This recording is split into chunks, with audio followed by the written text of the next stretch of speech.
This week, we all get a bit fired up after that very, very spicy episode. We discuss that dagger again, and we finally get to the bottom of who would win in a duel, John of House Bracken or Gareth of House Blackwood. Welcome to Bastards and Broken Things. Bastards and broken things in a mind now. That'd be mad, wouldn't it? I'm Gareth Blackwood.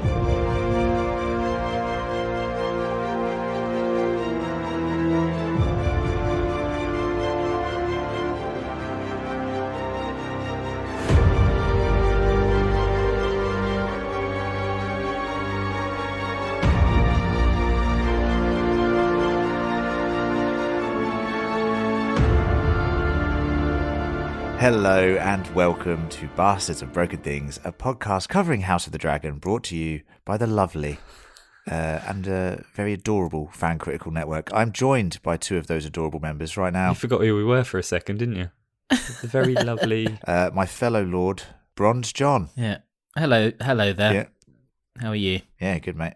Good, cheers. And serving us wine and keeping us full and content during this podcast, we have the most famous squire in the realm, Gareth. The most popular squire in the realm. Only. Yeah, the small folk pine for you. They're making plays The about Harfoots. Gareth the squire. Yeah, the Harfoots. Who will be king? Fucking hell. Will it be the squire? Yeah, Jesus. definitely. Anyway, you both all right, are you? You both all right? You chugging along? Chugging along in it. Just days? cracking on. Just doing more of these. Doing more of these. Just doing more of these, to be honest. They just said to just come out and just say hello and that at the beginning. Yeah, I'm good, mate. I'm good. Look, I'm in the UK, which is a bit solemn at the moment because yes, of course. Why is that? Yeah, because all the football's been cancelled, hasn't it? Yeah. But also the Queen has passed away. That is actually sad, and as we're all British on this podcast, obviously, it has been a sad. I actually was more affected by it than I thought I would be, John. So it caught me by complete surprise. Mm-hmm. Well, you said you were delighted because you got the bank holiday in Australia. You do. I did say it's good that we get a bank holiday, but that is just because I need time to mourn. She's our queen Okay. too, you know. So. She's our queen too. Yes. Anyway, it has been a weird week like that. But of course, let's get on to what we're really here to talk about, which is episode 4 of House of the Dragon, titled "The King of the Narrow Sea." Yeah, maybe. And this was a very steamy episode. Things really went up a notch. And what? You can't say that. I want to know. I want to know if you were all fired up, Bronze John. I'm fascinated to hear your thoughts because me and Gareth have obviously already discussed it in the He's sweating hot now. take Look episode. at him. Look at his sweaty He little is face. dripping with sweat. Jesus Very hot, Christ. actually. Humid. You've not even introed Gaz, have you? Or did I miss Yes. that? Oh, sorry. Most famous squire in the realm. Sorry, I was having This a is drink chat whilst that was... Yeah, so you just meant to come out and say hello and then that's it, so just don't interrupt. All right, see ya. Okay, do you want my blueberry score from the off or what? You do it the way you want to do it, mate. All right. It's your rodeo. 4 blues. He hasn't worked it out yet. Oh. 4 blues, there you go. Yeah. Look, it's funny. The reaction to this incest makes me chuckle, actually, because there's a lot of people on the internet superhighway, talking in the forums or the forums, as you like to say, and they are shipping. They're shipping the relationship. Yeah. And it's weird. There's quite a lot of yay. I'm just like, just even Michelle, when we watched it, she was like, see, I knew they were going to get together. And she seemed quite happy. I was like, that's his niece, right? And she's like, no, I know, but they're like that, aren't they? That's what she said. She goes, they're like that. There's precedent for it. Can't get behind it myself, to be honest. There's a wall in the way for one. But yeah, look, overall, I thought there was some there were some interesting bits in the episode. I was kind of not like that. to. Always with that. Hold on, it's a bit dark. That. Let me just rewind that. We've been watching this episode for 5 hours. Come on. Yeah, it was some of the things that you spoke about in the hot take about kind of the over the topness of Flea Bottom. Yeah, I'm like, yeah, I agree. It's a bit too much, isn't it? It's not that much of a sordid squalor, is it? Like, come on. I also was interested to see what you thought, Len, of the fact that we've now got another episode that's just in King's Landing, or for the most part. I know they're at Storm's End for a bit. Yeah. What did you think of that? Because I know you were keen to get away from it a little bit. Yeah, it's just look, it's kind of like Game of Thrones season 1, where it was. But even then, they had 3 locations. They had Winterfell, then they had King's Landing, and they had Essos, Pentos, and then the Dothraki Sea, wherever that may be.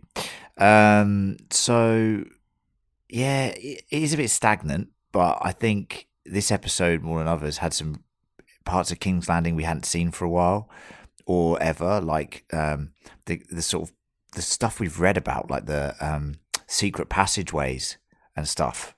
You know, that was cool because we haven't actually seen that in the show, but we know in the books you sort of Varys uses them fucking all the time, you know, to get around the Red Keep and stuff. Easier, isn't it? So that was cool. Getting on street level was a little bit different, but yeah, we need to see somewhere else soon because it's getting silly now. She dressed Saving as all Oliver that money, Twist aren't as they? well, didn't she? A little. It was good, wasn't it? Please, sir. Yeah, your mate. No. Your mate from from work. Straight into the brothel. Please, sir, can I have some more? Don't be so greedy. Yeah. Finish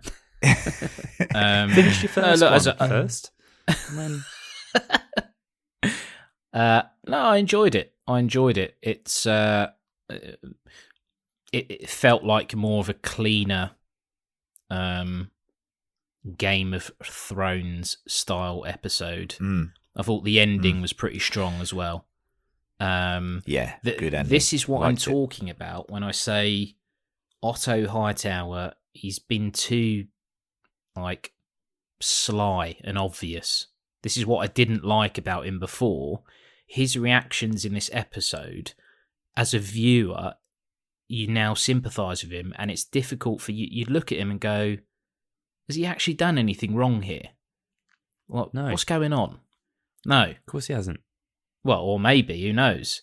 But it's not as overt as the other episodes have been, where it's like, oh, guess what's happened here? And it's like, oh, go away, mate. Whereas he was really good in this episode. Really good. More of that. We talked about that and said how it was like he's actually kind of doing his duty, but the other things have kind of fucked him over from before. You know, all these little conversations. All right then, Gareth. So you put your flagon of wine down and just come let us know your thoughts, please, young squire. I'm going to concur with John and give it 4 bloobs. Mostly because of the incest stuff, actually. Big fan of that. That's not wrestling though, Gaz. They're not wrestling. What are they doing then? We'll tell you later. Okay. We'll tell him later. Yeah, after Patreon only Well, content. Us telling Gaz what was going on in the episode. and it was cool to see different wrestlers up against each other at different times as well. But yeah, that was cool. Like I said in Hot Takes, I thought, Flea Bottom was way over the top. It was like some sort of like festival horror film, like Carnival. Like, oh, what's going on here? But I think what's happened is like descriptions from the book are like, oh, Flea Bottom is the worst place in the world. You don't want to get stuck there. And it's like, yeah, that's absolutely true. That's completely true. But that's like, Streatham in London, but it's not like you're going to walk past and see sort of. Shetham's actually quite nice now. Oh wow! Yeah, we lived there, John. Wasn't when we Me and lived Gaz there. lived there It was for a shithole when brief you time. were there. Yeah. But that doesn't mean there is literally constant shenanigans taking place. Like, you're not going to see a murder, a rape, a man blowing fire, a woman with no eyes. Like, these aren't. What a show that was, though. Well, yeah, but exactly. Like, it's going to have to be a specific show. This is supposed to be just a ordinary night. You spoke about the ending. Some of the reaction that I've seen to this episode kind of inverts how I see it, in that I've read quite a few people sort of saying didn't love the sort of the first 3/4 of the episode, but that last quarter really blew them away. And they're actually referencing the dagger scene as being a real positive for a lot of them. And I don't know. I'm wondering now, like, have I just been tainted with cynicism? And like, maybe if I was with the blissfully ignorant over there, I would have enjoyed that part of the episode. But I really didn't. I was like, this is fucking stupid. Stop doing this. Yeah, rubbish again. And that We'll get into the dagger. We'll sure. try and weigh that up later. But that was the weaker part of the episode for me. But yeah, I liked this kind of change of pace, a little bit sexier. Well, a lot sexier, really. Way sexier. Way sexier. It was good. Good to have that. So, yeah, 4 bloobs from me. Yeah, I will join the Minutemen, as we used to be called, and give it 4 blueberries, because I thought... I think I've given every episode a 4. I don't know. Did I? Have I? Maybe I have. Yeah. Nothing has taken me to a 5 yet, and this definitely isn't a 3. I think there's some really good stuff in here with Damon. His haircut, for one, much better. His little crown. Really liking his new hairstyle. Yeah, liking his new crown. We'll get onto that in a bit as well. I like the development of the situation with him and Rhanerya. They definitely have a chemistry, which was hinted at even in episode 1, and it did come very quickly. Oh God, bad use of words. It rose, isn't it? Just say crass. But also the way they went. Oh God! That. Oh, come on, man. We didn't need the. Yeah, you have to make sound effects as well, mate. I can tell by the look of it. I just mean that it sort of arrived out of nowhere here, because arrived out of nowhere as well. Accident. Now go on, carry on. Sorry. Right, let me finish. Oh, Not like, but, He can't help himself, can he? Fucking hell. You just let us know when you finish, Jesus mate. Christ. Yeah. Well, twice already. Jesus Christ. Go on. Anyway, I think overall, like Gaz said, the episode's a lot sexier, but it wasn't just sex position for the sake of it. It was actually extremely meaningful interactions. And I can't finish my fucking point because of you children. Yeah, so unbelievable. Unbelievable. People listening back to this are like, is he having a laugh? Yeah. No, it was a much better episode than last week's, actually. Even though last week's had all of the battle scenes and things, I think the show is at its best when we're having these conversations. But the Otto and Viserys stuff at the end is brilliant, and I'm really liking Rhaenyra's character. She is so, like, I don't know, she's untamed at the moment, and she's causing chaos, and Damon is pure chaos, so together it's a bit of a disaster. But I did Viserys described her as restless and chaotic. I think that's quality. Which is what Damon is. Which is what Damon is, really. So you can see they have the similarities. And another year has passed, so time is going on quite quickly. I like the juxtaposition with Alicent stuff. I thought that was really good, and is setting up some stuff between those two characters, Rhaenyra and Alicent, later on. So for me, it's a 4. I'm still waiting for the episode, the 5 blue. Where is it? Is it coming?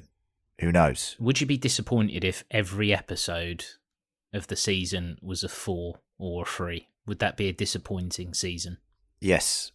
Yes, I think so, because the thing that sets Game of Thrones above some other shows is its moments. Now, we'll all agree that Game of Thrones wasn't always the best show on television. Maybe a couple of seasons were, but overall, if you look at the seasons, there's some definite dips in there. And if you were to compare it to something like The Sopranos or Breaking Bad or The Wire, you would say those shows are far more consistent than Game of Thrones. So Game of Thrones excels in moments, and I'm worried that at the moment we haven't got one of those to hold on to. Mm-hmm. You know what I mean? Yeah. And that for me is what gives it a chance of being one of the most memorable shows. You know, Red Wedding, Baelor, episode 9, season 1, Hard Home, the Field of Fire battle scene, Battle of the Bastards. You can, the Sept getting blown up. All that shit's amazing.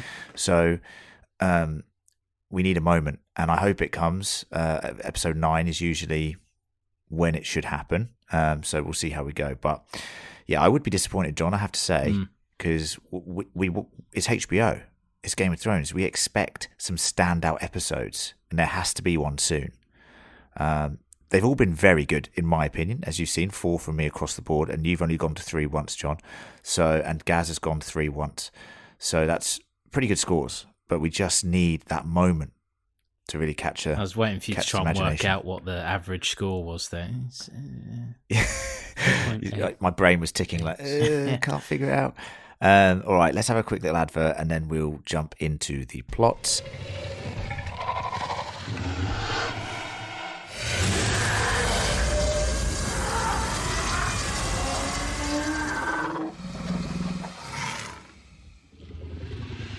Thank you to everyone who is listening to the show, whether it's on the Fan Critical channel, the Bastards and Broken Thing channel. We really appreciate it. If you could subscribe and share, that would be amazing. And if you want to support the show further, you can go to patreon.com/fancritical and give us some of those precious monies, to help us with operating costs, keep John nice and fed, because he likes to eat and drink booze. No, I'm joking. Doesn't really go towards that, but I'm not seeing any of that. Yeah, exactly. Tax deductible, I'd imagine. It's a job. It's in the piggy bank. Don't call him that. And we have a new Patreon this week, guys. Terry Pitnick. Ah, Terry. Thank you for joining the Patreon. We really appreciate it. We appreciate your support. You've interacted with us a lot on socials as well, and it's nice to have your support for what is essentially our core show, Game of Thrones / House of the Dragon. So we really do appreciate your support, and we are thrilled that you are loving the content, which you must be because you've joined the Patreon. So thank you very much. Kind of says it all, doesn't it, really? Yeah. Thank you very much. And like I said, you can join Terry and our other amazing Patreons by going to patreon.com/fancritical, and at the bare minimum, just subscribe to the channel. That's all we want. Just subscribe to the channel, bare minimum. Take it to the next level, Patreon. All right? Let's jump into the plot, shall we, boys? Boys. Drinking apple juice. I'm trying to fool my brain into believing that that's a beer. I'm drinking pink gin. You're drinking pink gin? Swigging it as well. Fucking hell. Good on you, mate. Okay, let's have it. Stressed out. Let's have it. Stressed out, honey. All right then, boys. The plot begins thusly. Rhaenyra travels to Storm's End, where, with Lord Bormund Baratheon's guidance, she meets and rejects countless suitors. Okay, so I said this is a hot take, and I think I've confirmed it. This is the first time we have been inside Storm's End. It's quite cool. Yeah, I think the closest that we would have got to it would have been kind of wherever Renly was situated with his army. But that's right. I don't think we saw Storm End at all in Game of Thrones, the series. So it's pretty cool. It's always nice to. I mean, we got Harrenhal in slightly better shape than it is in Game of Thrones. in the first Season episode. 2, yeah. More of that. Jump around. It's good. It sort of descends into chaos. I mean, firstly, let's just say this: Beric Dondarrion. We mentioned it in the hot take. This is the shit, Beric Dondarrion. Jesus Christ, this is a bad one. Well, he's still better than the guy they cast as Beric in season 1. In season one, Beric. oh my god, do you remember that? Yeah. Ned's like, In Game of Thrones season 1, he was Beric such a weak Dondarrion, guy. come up Beric here for Dondarrion. a sec. And it's just some guy just wanders over from, I don't know, finance. Yeah, you're right. He was Put 100% your calculator in down. finance. Yeah. Yeah. Take glasses Come on, off. we need you to go and get the mountain. He's like, me? What do you want me to do him for? Fucking tax evasion. Yeah, awful. But yeah, I think all of the older people that are representing the houses look a bit rubbish. I mean, we've seen the Starks already. Yeah, they look shit. Yeah, so that's fine. But I kind of, you want it that way. Otherwise, people will be like, oh, he looks quite cool. Hopefully he'll be in it more. And then when they're not, you're like, oh, that's annoying. Yeah. What did you think about this, dear listeners? The scene at the end of this little, courtship was very fun. A character that reminded me of Gareth steps up, right? And he's, pleading with Rhaenyra. I don't and think then he you got was. John I on the think he was- sideline. I think he was very gracefully presenting Diligent. his case. Diligent. Yeah, he's giving it a go, wasn't he? Yeah. And then someone like Bronze John Bracken on the sideline going, "Shut up, you're a dickhead." Well, he doesn't Or say that, does he? even I worse mean, words. What does he say, Len? Says What does he say? says the C word. Says the C word. We're an explicit podcast, but some barriers I just won't cross. John could do what the fuck he wants. yeah, but, I'm pretty some sure things he I- goes, "Shut up, you dumb cunt," or something like that. So one Yeah, thing that yeah. we didn't mention yesterday in the hot take is that obviously this is a Bracken and it's a Blackwood that's putting himself forward, and the Brackens and the Blackwoods are like arch rival families who I'm pretty sure That's right. they're a massive feature in the Dunk and Egg stories. They're kind of ongoing feuds, and Sir Duncan and Egg have to sort of mediate some of their squabbles. But so it's quite nice to see those families and those crests there. That was quite cool. Even if the people, like the kid for the Brackens, like Jesus Christ, man, like it just, like John said, I think some of the casting for some of these ancillary characters is borderline atrocious, isn't it? It's just fucking But they're shit. not Yeah. helped by the fact that this was just stupid as a scene. Like, I mean, I'm saying it was cool to see the Brackens and the Blackwoods, but like, come on, this is nonsense. This conversation is so. And then when they start getting their swords out, somebody goes, "Sheathe your steel, you twats!" So, what is Yeah, this? Lord Borman Yeah, says who's- that. Yeah, Oh, it was him Lord that said Borman it. says that. All right. Right. Yeah, He has the right to, yeah. but It's his house. Do what the fuck he says. It's his house. Yeah. He's killed him there, well- surely. He's killed him, isn't he? He must have done. Yeah, he's dead. Yeah, he killed the Bracken. But what's interesting as well is How's that not kicking off know, a massive civil war? Like, well, that's what I mean. That's what I said to Gareth in the hot take. Like, the realm is very destabilized at the moment because of this shit. This wouldn't usually happen. Also, I thought it was interesting that Beric Dondarrion is from Blackhaven Castle, which is where Crispy McCrispin, Sir Kristen, is from too. Mr. Crisps. That's Mr. Crisp. He's from there. And we'll be seeing more of Mr. Crisp later in this episode. Rhaenyra's had enough. She's fed up of this shit. She returns to King's Landing. Just as she does, Prince Daemon arrives on Caraxes, rocks the boat, literally. He arrives from the Stepstones, and he says that he was named King of the Narrow Sea, but swears allegiance to King Viserys and hands his crown to him. What do you boys think the crown was made out of? I've put crab feeder's bones, ? I thought Looked human. so. Sorry. It looked human. They looked human. the Do you think? bones. So It that was. I was yeah. thinking. This little crab feeder's like hand bones or something. Ribs. Or his ribs. Ribs. But then I thought they're a little bit small. Maybe they're actually just crab bones. But then they've got an exoskeleton as well, so none of this makes sense. Who cares? Let's go with it. Oh, I knew John would say that. I mean, who cares? Fucking hell. Like, imagine handing him that crown, and it's like, okay, it's symbolic, but also, so what the fuck am I supposed to do with this? Yeah. Are these? Did you see what he does with it? He sort of looks at it, and he looks at it, and he just goes, "Yeah, take that to one of his King's Guard," and they're like, "Yeah." I'll tell you what I did like when he takes the crown off, and his hair sort of flops to the side. I reckon that wasn't supposed to happen, but because that is what would have happened naturally, because it happened. They were like, "Yeah, leave it in. Looks more like." Maybe it suits the character. I don't know. He's a bit reckless. I mean, he almost fucking... Yeah, he's chaotic. Yeah, almost capsized the boat for no reason. So why are you doing that? Oh, that's Rhaenyra's boat. I'll just fucking destroy it. His hair did look cool, though, didn't it? I think that's what you're saying. Like, it looked cool. He looked cool. He's got much better hair now. Way better. He's got much better hair now. Yeah. It's totally believable as well. Like, he's grown up, he's matured, and his haircut says it all, people. Okay. It's nice. It's nice to see that Viserys and Daemon sort of reconcile here. This is the I believe the first reconciliation that they have. Yeah, this is their first reconciliation.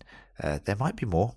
I actually really liked it. There is. I really liked it, and I thought it was a nice moment of like brotherly love that doesn't come around too often in this world. There's a lot of sibling rivalry, and we had it with Jon and Rob, obviously, and then a little bit with Jaime and Tyrion.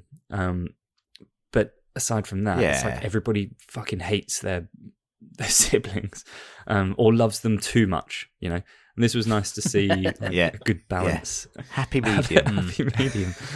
Right, do it more like that. Well, Gareth, you don't know what happens in the book, mate. So let's just say there's some Viserys and Daemon. There's some stuff that happens. People are shipping that for next episode. People are shipping I that for knew the those next one. looks between them. That's the second reconciliation, yeah. So that's what I was talking about. No, but you're right. They have this brotherly, moment in the Kingswood, in front of the weirwood tree. And it's actually quite a nice scene. It's like them actually just reminiscing about their mother and how he doesn't give a fuck about seeing Alicent's tapestries. Absolutely mugged her off. It's quite brutal. Did he actually say no to that? Well, no, but Viserys was like, he don't give a fuck about that. It's Daemon Targaryen. You know who this is? It was. You seen it? It was. Get the football on. It's cancelled. He was wearing someone's ribs on his head earlier. He don't give a fuck. His hair stinks. Yeah. There was a bit though, like at the end of that conversation, and Viserys is like, anyway, as I was saying, Mother always thought you were her favourite. And it's like, this is such shit dialogue, but it's fine. Yeah, it is shit. Yeah, really weird. Nice moment, though. He has that his hand on his cheek, doesn't he? Like older brother to younger brother. Yeah. And it's interesting to see that Rhaenyra here and Alicent seem to have become friendlier again after their tension in the last episode. Didn't see that coming, I have to be honest. No, neither did I. I thought it was just going to descend and descend and descend. But there's moments here where they have a bit of tenderness to each other, and I think Rhaenyra genuinely feels sorry for Alicent. Is she in love? Is Alicent in love with her? I don't get that vibe. Oh, that would be interesting. I mean, it's difficult to say. I mean, we'll talk about it later because Alicent is in the High Towers, and it's a thing I'll reference later. They are very religious because obviously they come from Old Town, sort of the heart of the faith of the Seven or whatnot, which is why she's so against later on the sister wiving and the fucking incest and all that shit. So sorry, no, and I'm not referencing anything from the books here. If we're taking the TV show as a completely separate entity. Yep. I don't know. You're getting those vibes. You're getting those vibes, is what you're saying. Well, certainly when she's going off about Damon and stuff, there's a sense of like, and look, it can be two things. It can be jealousy because she wants to be young and go out and, go to I think that's it. Flea Bottom and do naughty stuff. That's fine. But I don't know. There's just a couple of occasions where it feels quite personal when she's specifically talking about her. But look. I definitely think it's the jealousy thing. And I think the line that Rhaenyra says to her, like, she basically belittles the fact that she's just giving birth to heirs. Do you know what I mean? Like, and Alicent, like, she says sorry after she says it because she realizes how fucking brutal it was. And we see later on this episode how she is essentially a prisoner. Good acting, even the way like that. It's good. That it's good stuff. That little intimate kind of sorry, it wasn't overdone. It was like a very realistic. Like, I think she even mouths it rather than says it. Really good, really good. Well done. Congratulations. I do think it's a potential problem for the show to lose these actors as well, because they're really good. They are really good. They are doing really well. And, I'm sure like they have for most of their sort of main cast, or main casting, they've done well with it. But it's I just imagine it's a hard role to pick up where somebody's left off as well. And it's and they're in different mindsets as well. Different mindsets. I wonder whether or not they'll, not necessarily this season, but they'll use them in flashbacks throughout, certainly the next season. Interesting. I get the feeling that there's quite a lot to cover, isn't there? Obviously, we're talking about some significant time jumps. I don't know. It's just speculation, right? But it would make a lot of sense for that to happen. Well, let's crack on. Late at night, Rhaenyra, disguised as a boy, after receiving a secret package and a note in High Valyrian, uses the secret uses the secret tunnels within the Red Keep to sneak out with Daemon and explore King's Landing. They drink and they even attend a play. They even attend a play. This is outrageous. Well, yes, fucking outrageous. Yeah. I thought here it's quite fun that Daemon. This is Daemon's playground. Flea Bottom. He is known as the Lord of Flea Bottom, one of his many titles. Jumps on the swing and stuff. Yay! Yeah. He's used to living there, and he's used to spending lots of crazy nights there. It's his seedy little place that he goes to. It's his release. Stretton. So him taking Rhaenyra around is quite interesting. What did you think about the witch with no eyes? What do you think about that? I don't care, to be honest. Well, I said to Gareth in the hot take, John, about Maggie the Frog. Because she says, "Do you want me to tell you how you die?" Like that. She goes, "Sorry, what?" I can hear you, love. Yeah. Speak up. I you know me, I don't really want any ties to Game of Thrones. Let's just treat it as it is.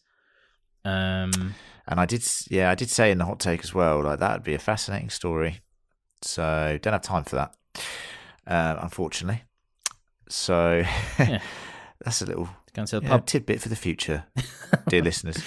So they visit a shitty little play, which I thought was quite fun in a way. Not paying for that. It's all right.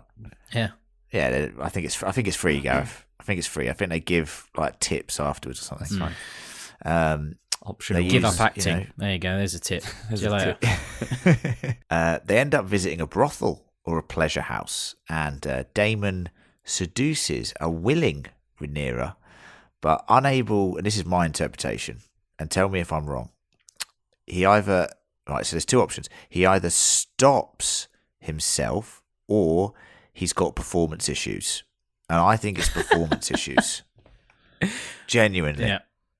He's not 100% fit, is he? No, we've seen... He's going to be out for a few weeks.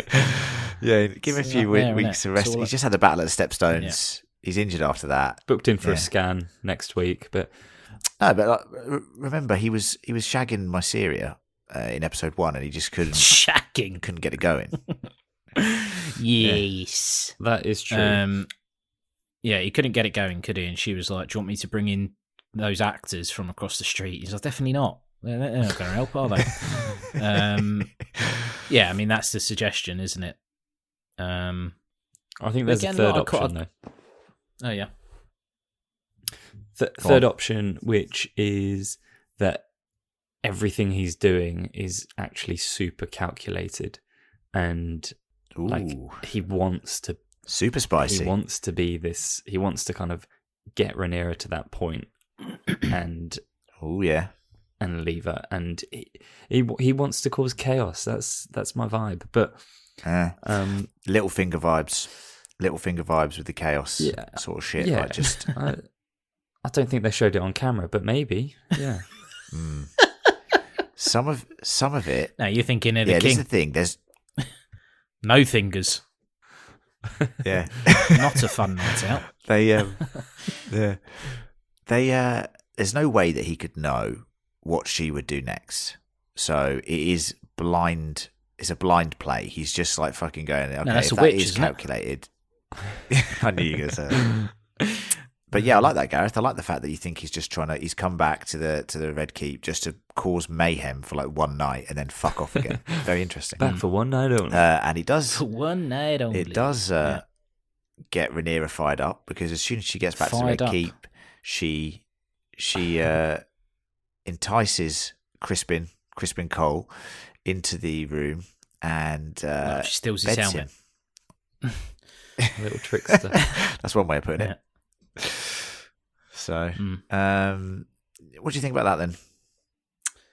Well, I spoke about it yesterday, so you go, John. Yeah, I mean, it's the most obvious thing in the world that they were going to crack on with one another. Yeah. Only because Lucy told us last week. Oh, yeah. Sorry, yeah, only because Lucy told us.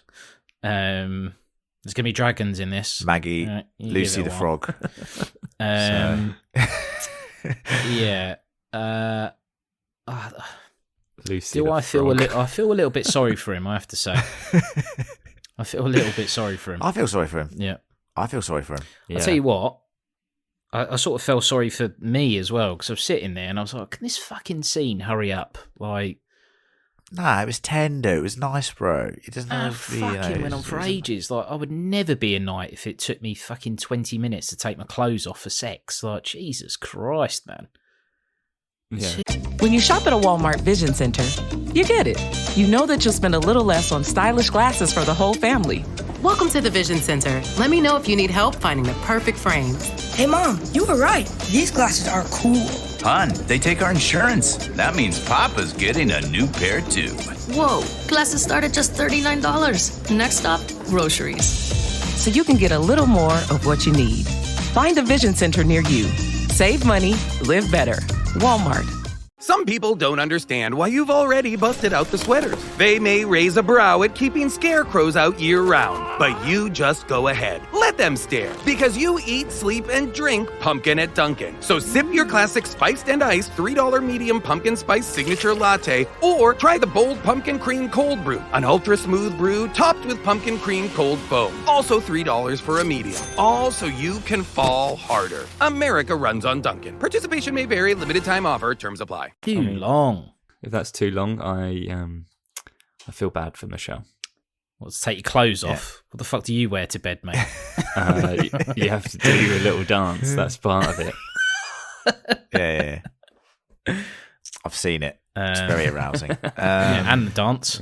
So, I think it's time to talk about what the fuck is going on here, because this is kind of like a whoa moment, because we've talked about Fire and Blood, the book, being an encyclopedic text where certain things are interpreted from first-hand accounts and mixed in with factual events like people dying or when battles started and when battles ended.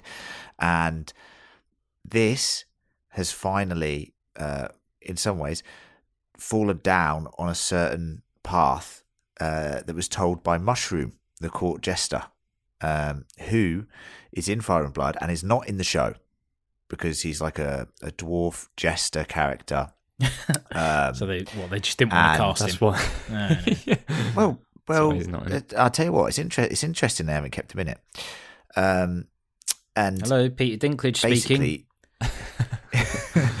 Basically, most people around Hello, Mushroom Warwick Davis think he's speaking. stupid.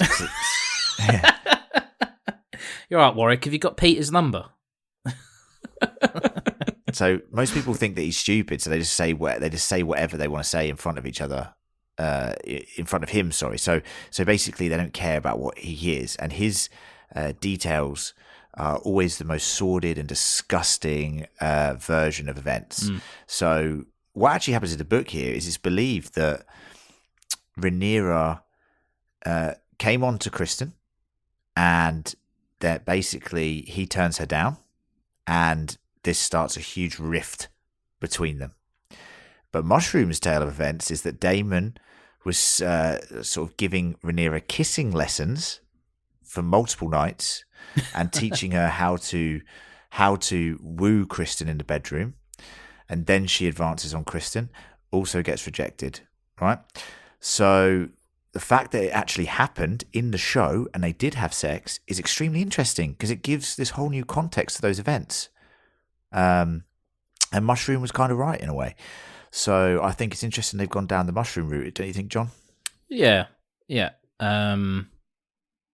Why haven't they got him in the show? Well, I have no idea because I think the show is trying to be very inclusive, like of different ethnicities, and they've changed certain characters, and they've done that, and I think they've done a good job. But do you think it's because Tyrion was such an iconic character that they don't want to bring another character in of similar ilk? Do you know what I mean? And Mushroom is nowhere near the character that Tyrion is. Tyrion is smart, intellectual, a little person, yeah. Yeah. So that's what I mean. I mean, like, do you think they're just afraid that the character would be compared? I don't know, derivative and a bit like maybe. You know what I mean? I think there's an argument for and there's an argument against, and I don't know where I sit on it. There was obviously a famous character cut from, Stannis' crew. What was that jester? Remember the drowned and yes. then with the same thing. Oh, very like God. Yeah, like a sage. He is jingle bells, jingle. Yeah, let's just call him Jingle Bells. Yeah, or why not? And then we can push this podcast out at Christmas. Mr. Jingles. Mr. Jingles. Mr. Jingles. Yeah. Jingly. Mr. Baubles. Yeah. No, he was Jingle something. But I'm telling I you. don't think he was remember. a little person. I actually think he was like. No, he wasn't a little person. So what I'm saying, he was like a court jester, wasn't he? They keep around for a while. He was a jester. Yeah. No, and but some also thought he might have prophecies and shit because he said some weird shit sometimes. Yeah. But they cut him. You're right. Maybe that he would have played a similar role in this. So maybe as a writer of a TV show, a character like that is, I don't know, maybe it just introduces too much for in a television They format, cut Penny as well, didn't they? They cut Penny as well, They didn't did. they? From They did. You can Tyrion's understand why, storyline. though. So definitely. Difficult times. They had to basically truncate everything, the bastards. So I think just quickly, like I do think that is a really tough type of character to put into a show like this because it's like either, I don't know, a court jester seems like a light-hearted banter character, but when they're giving you sort of dark prophecies or they're sort of giving you a view of history, like it's a tricky balance. Like, are you supposed to take them seriously or be scared of them? Or and what would they do? Would they have a shot of Mushroom just like in the corner of the room, just watching? Do you know what I mean? It's fucking weird. Like, so his name is Patchface. Difficult situation. Patchface. That's it. Patchface Jingle Boy. Jingle got ya. bells. Why did I say it was Mr. Jingles? That's weird, isn't it? Yeah, creepy. Oh, there's a little picture of him. Creepy fella. He does look creepy, yeah. Is that guy in the background looking at him? Stannis. Yeah. And then Emma Phillips, just to the left there. Oh yeah, it's John and Emma. The listeners are going to be like shouting at us during that last 5 minutes going, it's fucking Patchface, you idiots, not Mr. Jingles. And I'm like, yeah, Anyway, whatever. I he's forgot, Mr. right? Jingles from now on. From now on, he's Mr. Jingles. So Otto has little spies in and around I was a kid, King's isn't it? Landing and Flea Bottom, and they inform him about Daemon and Rhaenyra's exploits. Alicent overhears Otto telling the king, and then she privately questions Rhaenyra, who denies having sex with Daemon. She's not lying in a way, because she didn't. So, I thought this was quite interesting. Like, Otto generally weighs up, should I tell him? Should I not tell him? And he's very uncomfortable telling him. Very uncomfortable. It was quite good from him, I felt, acting-wise. Brilliant. Really good. I really liked it. Yeah. And we know that Varys was the master of whispers, and it's quite nice to see that this tradition of having these little spies, these little birds in and around King's Landing was there hundreds of years before, right? Where are these kids coming from? Honestly, you just kill them, wouldn't you? Like, if there was a kid knocking about, you just kill him, What do you wouldn't mean? Nosy. What? You can't just kill kids willy-nilly, John. Why not? If there's a Fucking kid hell. knocking about, you would just kill him. Just kill him, innit? John They're all McCann. trouble in Flea Bottom. 2022. They're all, well, yeah. I'm sick of them. Just sick of them. Just the ones in Flea Bottom. Everyone else, fine. Oh, come on, mate. You're a working class hero. You got to give him a chance. I'm not a snitch, though. They're snitches, aren't they? Snitches get stitches, bro. Yeah. The king angrily confronts Daemon, who seemingly confirms the accusation and proposes that he wed Rhaenyra. Viserys says Daemon only wants the marriage to gain the crown, then exiles his brother back to the Vale again. All right, John, you're a big proponent of the Daemon just because he's annoyed that the king is always just saying, oh, this person said this about me. He just always admits to it. You still on that train? Yeah. Am I still on that train? Well, look, I mean, but this is different though, isn't it? A lot's happened since that initial accusation, of which I'm not entirely sure that he did say 4 years or 5 years. But 5 years, maybe. You know, a lot has happened since then. He's gone off and fought a war. You know, smashed up Mr. Crabman. Proper smashed him up as well. Smashed him. Yeah, sucked all the juice out of his legs. Made a crown out of it. Yeah. The end. Yeah, smells. This scene, I was a bit disappointed in, actually. I thought, I don't think he's angry enough. Who, Viserys? Yeah. He loves him, though. I know, but it's like, come on, fucking, you've come back. I took your crappy little crown thing, gave you a little hug. You know, we were out in the garden having a drink. Watch the A football. couple of days later, you shagged my daughter. What are you doing, man? Honestly. You know, after we've watched the next game, you got to go, mate. Like, this is... Honestly, I don't care if we get to the final. All right, if we get to the final, stay for that. But then, it's just... Come on, mate. What do you think about the marriage proposal? What do you think about the marriage proposal? His idea of wedding? Good idea. Do you think it's genuine? Good idea in these circumstances, in these times. Yeah, I think. I'll marry her then. It's your niece, mate. What are you doing?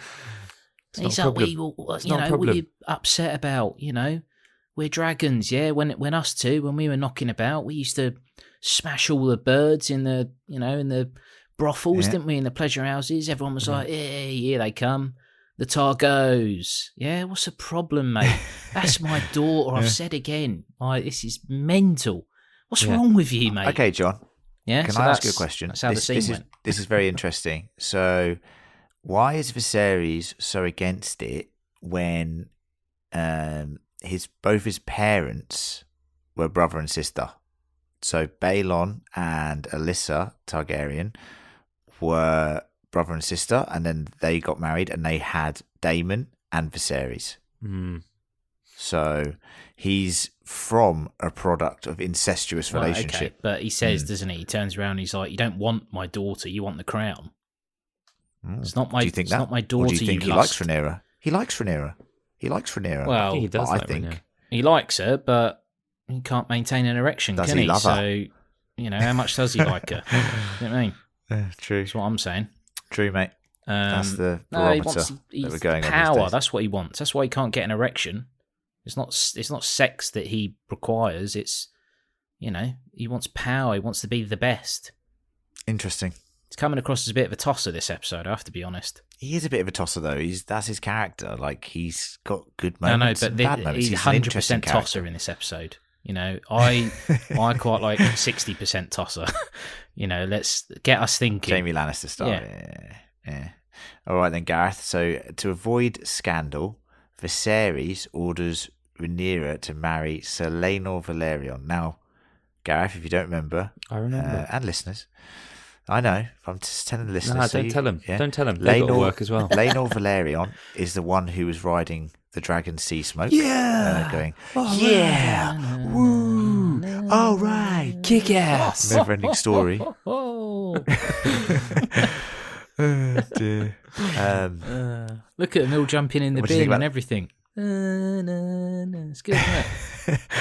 What do you reckon about this marriage decision, Gareth? It's the correct one, isn't it? It's very sensible. It makes a lot of sense. Mm. And a lot of bother could have been saved if this had just been suggested earlier. It was suggested last episode, a year ago. Last episode, 1 year ago. Lionel Says it Strong all, suggested doesn't it. Yeah, no, it was a great suggestion. That's what we said. Old Lord Strong, he's a smart guy. Strong boy. He's a really smart guy. Like, Good, isn't it? Promote him. strong by name, smart by nature. Yeah. That's what they say about him. All right. It makes a lot of sense, and I think it'd prevent a civil war. And why not? Like, he's a good-looking guy. He's got a dragon. Like, it's a great match. Yeah, 100%. it's a good match. Yeah. We'll find out why it might not be in future episodes. No, it's going to be a brilliant match. All right. Okay, sorry. Yes. Yeah. Let's talk about this dagger then. So at the same time as this conversation, he's like, look, Rhaenyra, you've got to remember, right, that it's not about you or me. It's about this fucking prophecy, yeah? And if you ever forget it, just put this dagger in the fire and these little words will illuminate. And you can see it says right here, the prince that was promised, and that will be the Song of Ice and Fire. Yeah, so don't ever forget it. Remember, put it in the fire and it will tell you. All right, so don't forget. All right, mad. And this is how you kill the Night King.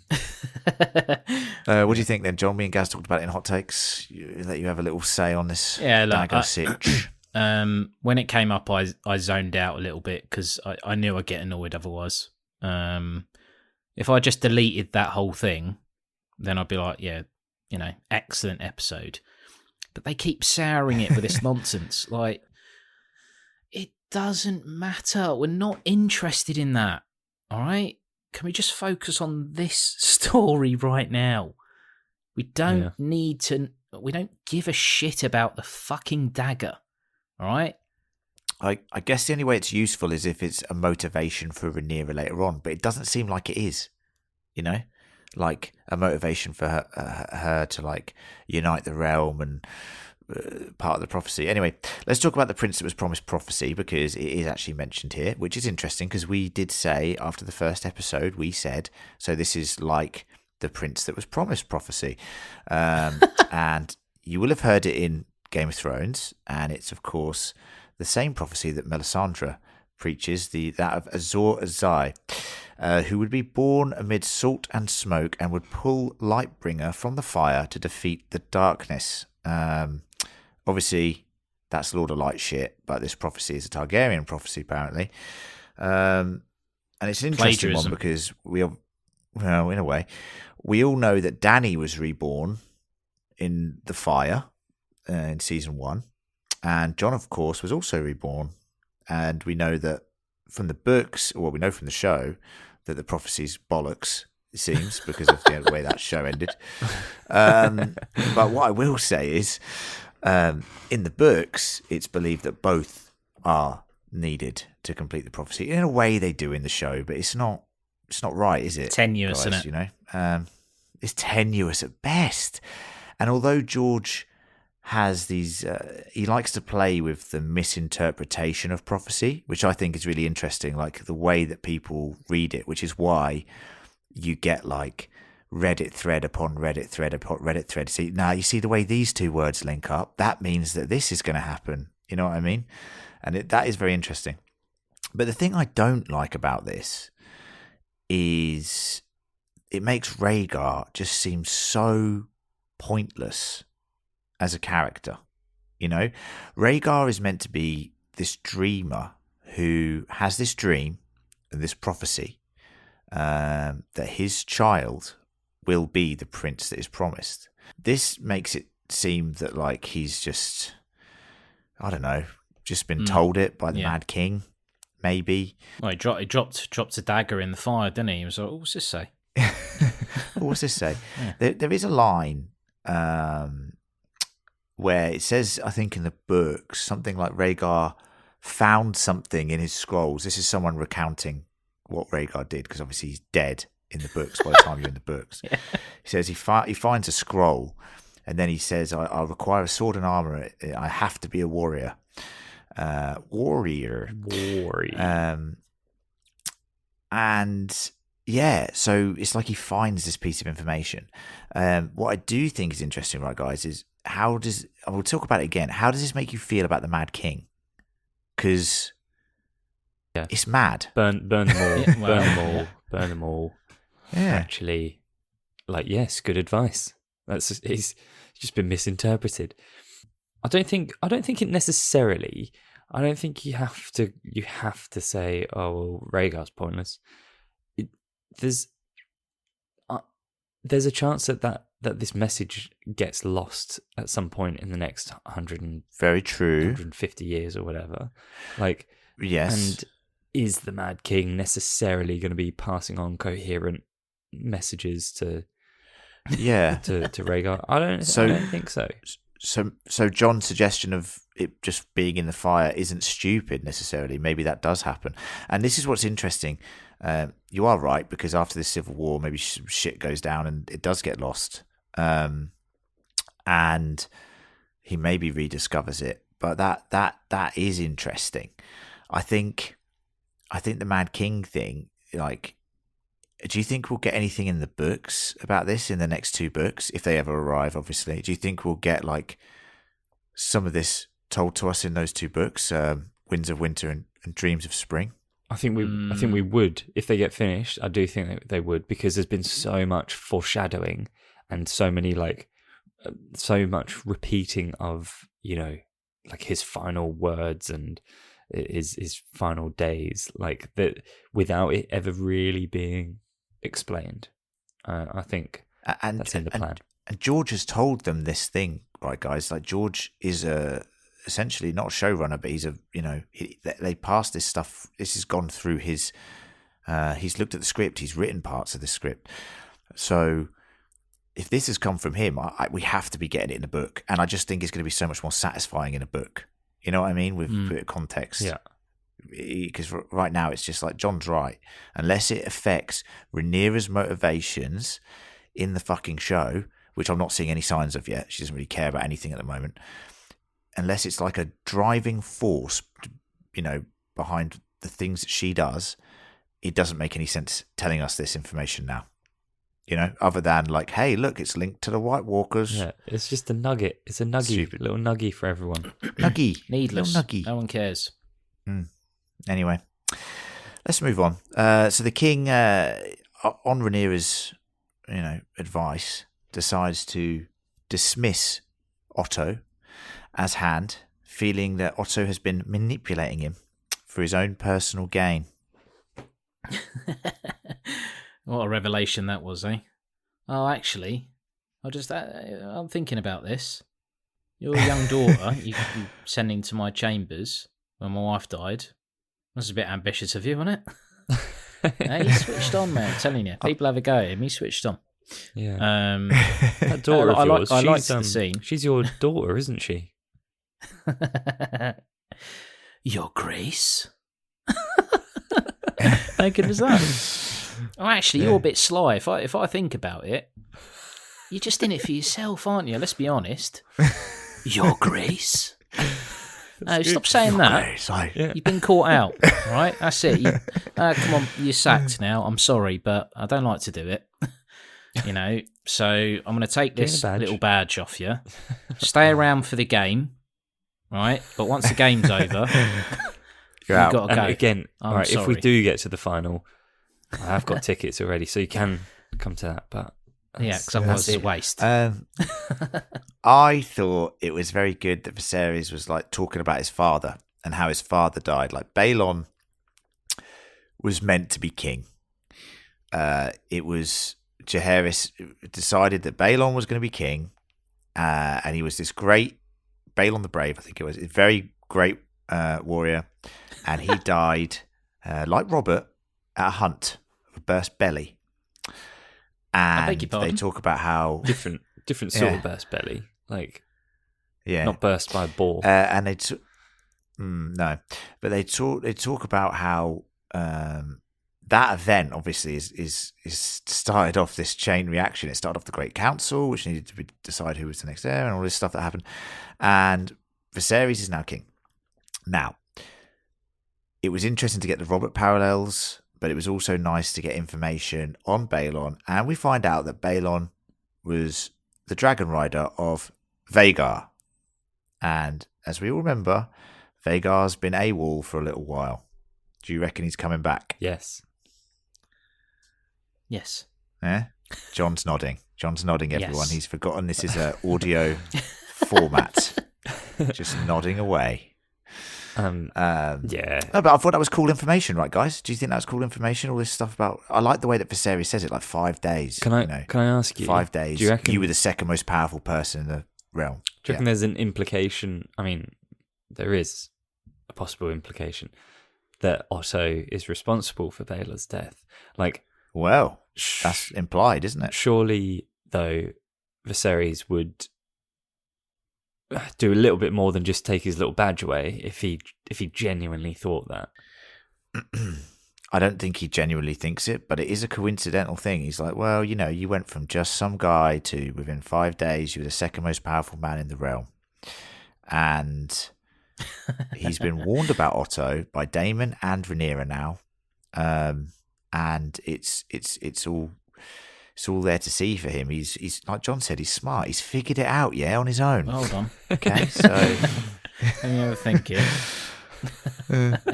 But there's a line before this where he's talking about his small council, and he's like, "No, but they're all in it for themselves." And it's like, yeah, they are. Yeah, and he goes, "Yeah, they're all in it for themselves, so I'll sack only one of them." What's going on here? Why are you doing that?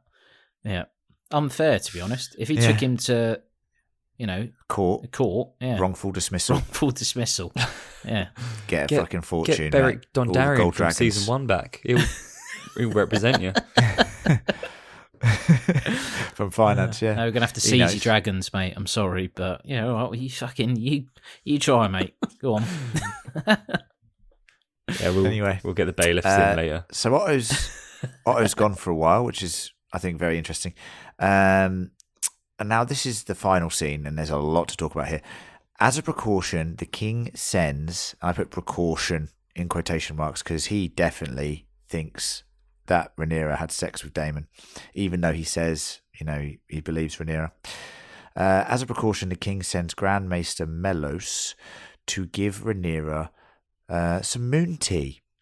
Now, power play. Moon tea, for anyone who doesn't know, is essentially the morning after pill in Game of Thrones world.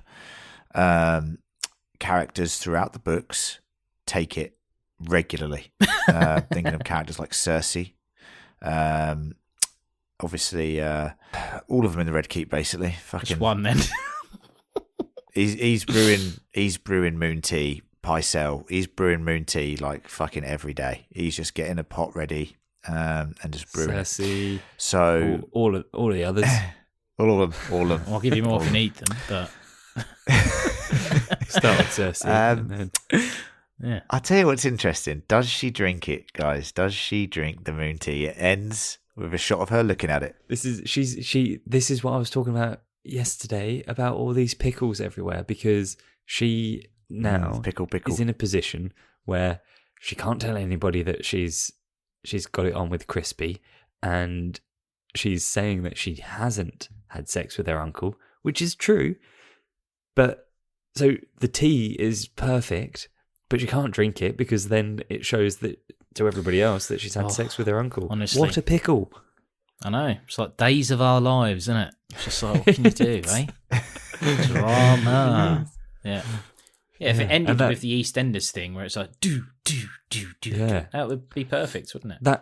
That crash zoom into her face at the end when she turned and faced the camera was perfect. Yeah. I'll tell you what, though. This is going to get very interesting next episode. I'm interested. I am very interested. Now, look, this isn't a spoiler or anything, but let's just say this time, if it follows the timeline like it does, fuck me, this is a point of contention that once again, the show has decided to sort of reveal to us that the books never did. Because John, remember these strong boys? Yes. In the future, yeah. Well, let's just say maybe they're not so strong. One of them. Ooh. You know what I'm saying? Eh? You know what I'm saying? On with the leg. So, yeah. Well, have you seen the preview for the next episode? I don't watch the previews. Oh, okay. Do you want to know? I don't like watching them. Do you want to know what the next episode is? What called? No, I don't know what it's called, but okay, well, go on and tell me. But I don't want to watch it, but you can tell me. Well, there's a wedding that takes place. Of course. Yeah. So Rhanerya and Rhanerya. Yeah. Yeah. Yeah. He's read between the lines. Mushroom and Mr. Jingles. I knew it. A match made Lord in Blackwood. Heaven. You've not been arrested. That makes sense. That makes sense. Anyway, I just think keep an eye on that, guys, and remember, moon tea. Did she take the moon tea? Yes. I am fascinated. Yes. No, she didn't. I don't think she did. No, she didn't. Yes, anyway, she did. Have you guys got anything else you want to discuss for the episode before we move on to feedback? Yeah, so the first 30 seconds of the next episode is just her gulping down the tea. glug, glug. And then she goes... more of that, actually. That's delicious. How about she doesn't drink it, but then she leaves it on the side, and then Alison sees that there's moon tea, and she's like, "That's annoying." Well, that's annoying. She's like, "Well, you said that you didn't," and she's like, "Well, no, it didn't." She's like, "Well, why have you got the moon tea then?" Isn't it? I like it. It's gonna happen. Like Isn't flavours. Or how about this? She does drink it, but it hasn't been brewed properly, and it has some unwanted consequences, like Turns into a werewolf. the baby's a dragon. That'd be. Well, yeah. No, not well. Who knows, Gav? No, there's nothing. I don't know why I'm saying well. That's a lie to the listeners or anything. She gives birth to an egg anyway. that ends up being Drogon. Yeah, they ship it off to Essos, and that is how it happens. All right, let's move on to feedback. And we've been running a bit long, so we'll do a couple of them. Make it quickie. Yeah, not too quick, but not as quick as Damon. Anyway, Well, he doesn't even get started, does he? no, he doesn't. But Christopher said, "Hi guys, loving the podcast and the hot takes too. Did you notice there was a new line of blood in the title sequence this week from Alicent's symbol? This referring to her new baby, Rhaenyra Targaryen. We did see. Thanks, Chris. We did see. Thanks, Chris. The baby, Rhaenyra Targaryen, didn't we? Yes, we did see her today in this episode. Yeah. I didn't notice that in the title sequence. So, John, it does evolve, and Gareth, it does evolve. We're still not clear, though, is it? Thanks for involving me. Right. It's not clear, so it doesn't matter. John has a go at it. Anyway, but no, well done. I don't care. I think that's a great observation. Well done. I don't have the energy to to analyze it. So I'm glad Christopher's on it. Can I be honest with you guys? Can I be honest with you? I've been skipping the intro. Yeah. Wow. It's an option. I've been skipping Yeah, it. it pops up. And I tell you why, John, because I'm fucking sick of that song now. I'm annoyed at How's it go again? because it's not its own thing. Game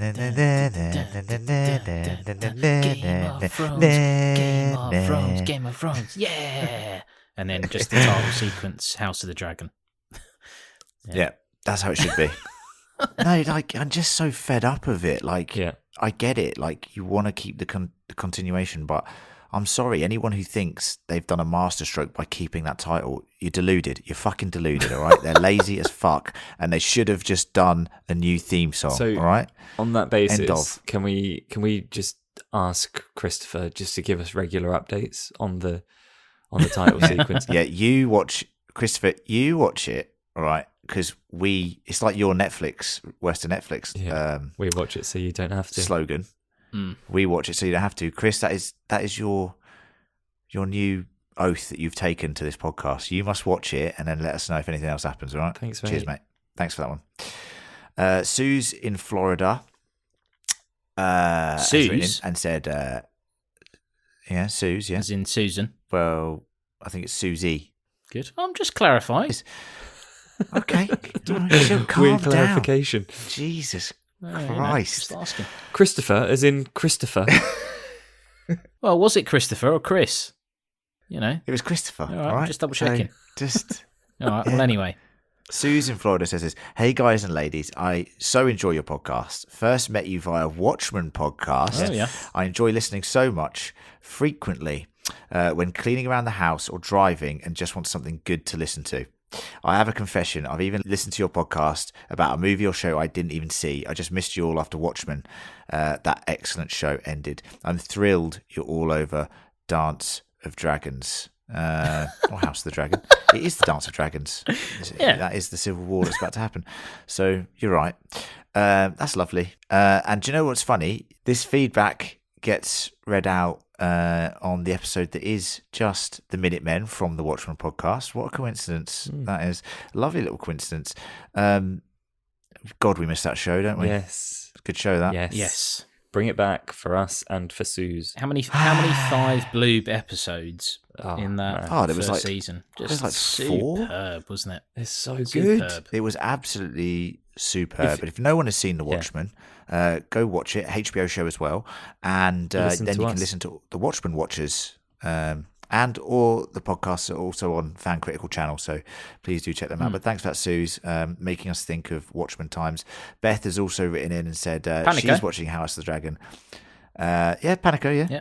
Yeah, one of our loyal Patreons, Beth, has also written in saying she's watching House of the Dragon only because of our podcast, because it's like the old days of Watchmen, which is damn straight. I mean, you know, they were good days. Are these all going to be God, they about were good days. Watchmen? Or No, genuinely. It's just been in fact, I will say that a lot of people No, who there's one did about watch Swiss Watchmen Canal. have now... Which canal? A lot of people who watch Watchmen are now watching House of the Dragon and listening to our content, so we really do appreciate that support, guys, and we're glad that we can be covering a show that you are watching once again, so thank you. You can, of course, write into us at fancriticalpodcast@gmail.com. The email will be in the show notes. You can also comment on any social media posts. The Twitter, Instagram, and Facebook links will also be in the show notes. And of course, if you do want to sponsor us further, you can go to patreon.com/fancritical and give us some monies, just like Terry did this week. Thanks, Terry. And you can just do that. Thanks, Terry, once more. Thanks, Terry. Give us monies. Please donate the lovely monies. You know, it's free in a way. We've got over 200 episodes of our podcast on our channel for free. It's a bloody bargain, isn't it, boys? Absolute bargain. I would pay no money to listen to it. £1. Myself, so yeah, Yeah. value. Good. A pound is about $1.25. Yeah, so Yeah. you do the Shame, innit? math. Get Beric in to do the math from finance. Yeah. Put his glasses back on. And that's it for this week, everybody. Thank you for tuning in for our review of episode 4, our deep dive of episode 4, King of the Narrow Sea. I have been joined by Bronze John, thank you. Thanking you, sir. Lovely. And of course, keeping us full, keeping our bellies full and keeping our cups even more full, even brimming over the edge, some would say, with Dornish red and Arbor gold. Fucking and everywhere. The finest meads of the land is trusty squire Gareth. Yeah. Oh, John, you haven't heard this, but if Gareth does a fantastic job for the rest of the season, he will get his knighthood. I don't care. But he said he doesn't care. So yeah, well, look, if he keeps acting like this, we'll behead him. No. So he's got an option. He gets to the end of the end of the show. I'll He's dead. I'll keep giving you your little wine. He gets a knighthood, and then there'll be an uprising, and it will be known as Gareth's rebellion. And they'll be like, your, "Who's fucking your wasted all this wine?" Yeah, that is your bronze bitch over there. You. Oh God. Jesus. Anyway, thank you, lovely listeners. We'll be back next week with our hot take of episode 5, and then, of course, the deep dive a few days later. Thanks to Bronze John. Thanks to Trusty Squire Gareth. Thank you to you, dear listeners, and we'll catch you on the next one. See ya. Bye. Goodbye.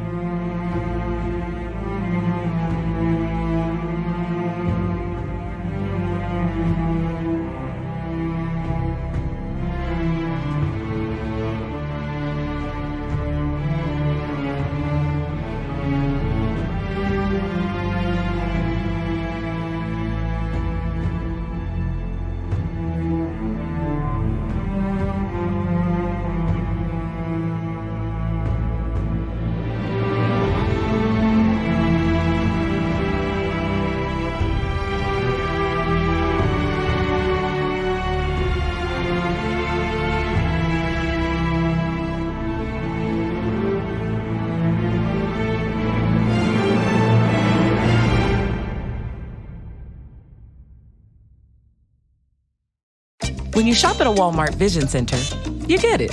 You know that you'll spend a little less on stylish glasses for the whole family. Welcome to the Vision Center. Let me know if you need help finding the perfect frames. Hey, Mom, you were right. These glasses are cool. Hon, they take our insurance. That means Papa's getting a new pair, too. Whoa, glasses start at just $39. Next stop, groceries. So you can get a little more of what you need. Find a Vision Center near you. Save money, live better. Walmart.